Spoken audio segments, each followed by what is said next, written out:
Greenland, Panama খাল, Canada, Mexico উপসাগর। ট্রাম্পের চাওয়ার তালিকা অনেক দীর্ঘ। আসলেই কি গ্রিনল্যান্ড কিনে ফেলবেন ট্রাম্প? দখল করবেন পানামা খাল, মেক্সিকো উপসাগর? কানাডা কি হবে আমেরিকার ৫১তম অঙ্গরাজ্য, নাকি মালিকানা দাবি করে রাজনৈতিক সুবিধা হাসিল করতে চাইছেন? আগের মেয়াদে ক্ষমতায় থাকার সময় গ্রিনল্যান্ড কেনার প্রস্তাব দিয়েছিলেন ট্রাম্প। এবারের দায়িত্ব নেয়ার আগেই বলছেন আমেরিকার নিরাপত্তার জন্য গ্রিনল্যান্ড দরকার। ছেলে ডোনাল্ড ট্রাম্প জুনিয়রকে পাঠিয়েছেন গ্রিনল্যান্ড সফরে। পেপ্যালের প্রতিষ্ঠাতা কেন হাউরিকে ডেনমার্কের রাষ্ট্রদূত হিসেবে মনোনীত করেছেন।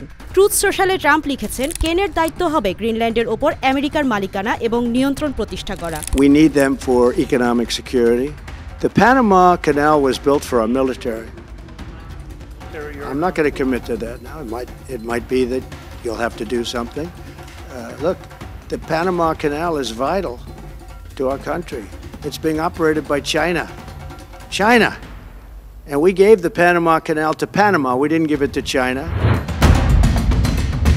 শুধু গ্রিনল্যান্ড নয়, পানামা খাল আমেরিকাকে ফিরিয়ে দেওয়ার দাবি তুলছেন ডোনাল্ড ট্রাম্প। চাইছেন কানাডাও। বলেছেন কানাডার উচিত আমেরিকার ৫১তম স্টেট হয়ে যাওয়া, কারণ কানাডার জন্য আমেরিকাকে $২০০ বিলিয়ন ভর্তুকি দিতে হয়। কানাডাকে চীন ও রাশিয়ার হাত থেকে রক্ষা করতে নিরাপত্তা দিতে হয়। আর মেক্সিকো উপসাগরের নামই তিনি বদলে দেবেন, কারণ তার মতে এটা আমেরিকার সম্পত্তি।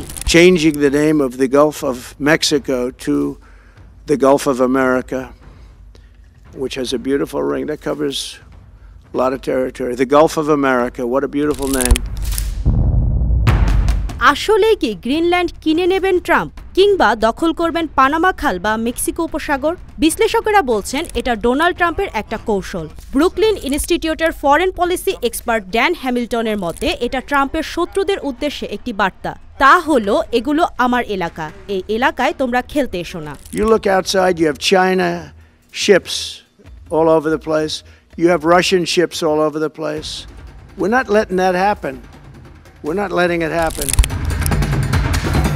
গ্রিনল্যান্ডে অনেক বছর ধরে মার্কিন ঘাঁটি রয়েছে।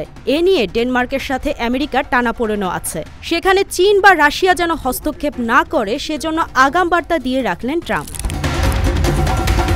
তার বার্তায় কাজ হয়েছে, তা বোঝা যায় গ্রিনল্যান্ডের প্রধানমন্ত্রী মুট এগেরের কথায়।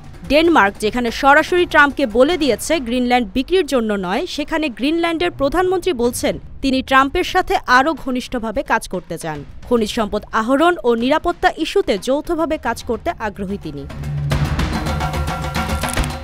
পানামা খালে ট্রাম্পের মূল এজেন্ডা খাল পারাপারের টোল। ইউরোপ এবং এশিয়ার মাঝে মার্কিন নৌ বাণিজ্যের একমাত্র পথ এই খাল। ট্রাম্পের দাবি আমেরিকা খালটি খনন করেছিল আমেরিকার স্বার্থে। পানামাকে হস্তান্তর করার পর এখন এটা পরিচালনা করছে চীন।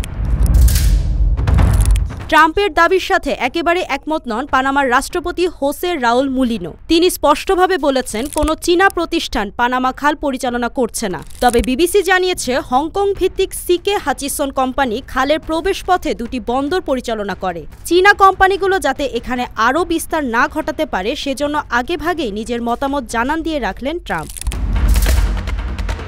অন্যদিকে কানাডার সাথে আমেরিকার বাণিজ্য ঘাটতির প্রধান কারণ তেল আমদানি। আমেরিকা প্রতিদিন ৪ মিলিয়ন ব্যারেল তেল কানাডা থেকে আমদানি করে। কানাডাকে চাপে রেখে তেলের দাম আরও কমানোই ট্রাম্পের প্রধান লক্ষ্য। ডোনাল্ড ট্রাম্পের কথাবার্তা খাপছাড়া মনে হলেও আমেরিকার স্বার্থে তিনি যে অনেক ঝুঁকিপূর্ণ পদক্ষেপ নিতে পারেন, আগেরবার ক্ষমতায় থাকতে তা প্রমাণ করেছেন। এবারেও তেমন কিছু করারই ইঙ্গিত দিচ্ছেন।